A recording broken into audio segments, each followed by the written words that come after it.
રાજપીપળા સરદાર town hall ખાતે ભરૂચ અને છોટાઉદેપુર લોકસભાના બંને સાંસદો મનસુખભાઈ વસાવા અને જશુભાઈ રાઠવાનો મતદાતા અભિવાદન સમારોહ યોજવામાં આવ્યો, જેમાં ભરૂચના સાંસદ મનસુખભાઈ વસાવાએ લોકસભા વિપક્ષના નેતા રાહુલ ગાંધીને બાલકનાથ કહી રાહુલ ગાંધી સામે આકરા પ્રહારો કર્યા હતા।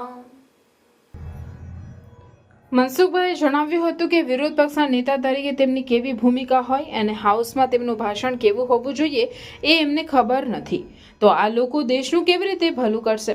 રાષ્ટ્રના વિકાસમાં વિરોધ પક્ષનો શું રોલ હોવો જોઈએ એને સાબિત કરવામાં રાહુલ ગાંધી સાવ નિષ્ફળ ગયા છે। આ વખતે દેશમાં બધા વિરોધ પક્ષો બધા ભેગા થયા હતા અને નરેન્દ્ર મોદી દેશમાં ત્રીજી વખત પ્રધાનમંત્રી ન બને અને ગુજરાતમાં લોકસભાની સીટો ઓછી આવે તેમજ 400 પાર ન કરે એના માટે વિરોધ પક્ષોએ આકાશ પાતાળ એક કર્યું હતું। આ પક્ષોનો વિચારધારા કે કોઈ મનમેળ નથી, છતાં પણ એ સફળ ના રહ્યા અને આજે નરેન્દ્ર મોદી ત્રીજી વખત અન્ય સાથે પક્ષોના સહયોગથી પ્રધાનમંત્રી બન્યા છે। હાઉસની અંદર વિરોધ પક્ષોએ સૂચન કરવા જોઈએ, તેને બદલે ટીકા ટિપ્પણીમાં ઉતરી પડ્યા। નરેન્દ્ર મોદીની અને પાર્ટીની ટીકા ટિપ્પણી કરી ધર્મનું કોઈ પ્રકારનું જ્ઞાન નથી એવા લોકો મહાદેવના ફોટા લઈને હાઉસમાં આવી ગયા।